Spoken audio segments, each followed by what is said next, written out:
সকাল সকাল চলে এসেছে তোমাদের দাদাভাই, আমরা আমাদের ফ্যামিলির সব 12 জন সদস্য সবাই চলে এসেছি।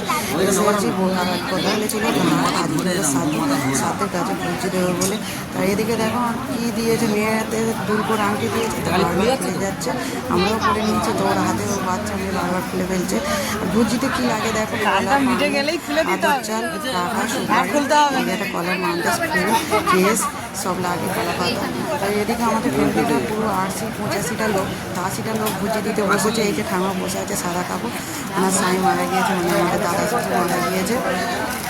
দাদা তো শ্বশুর বয়স হয়েছিল, তো আমাদের সাথে অর্জুনও চলে এসেছে। এদিকে দেখো মেজি, আমি, মেয়ে সবাই ঘুরে বসে পড়েছে।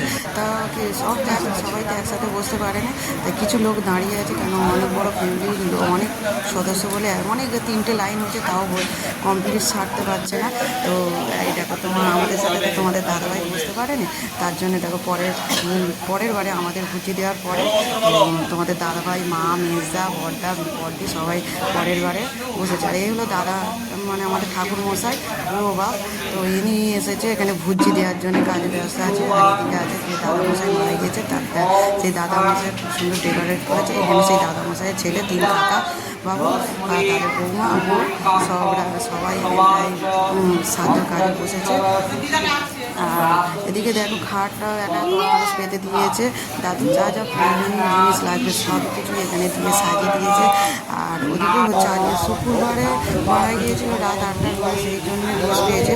তার জন্যে বাইরে দেখো শিবের পুজো হচ্ছে, গীতা পাঠ হচ্ছে, আর হোমযজ্ঞ হবে, তারই প্রস্তুতি চলছে এখানটায়।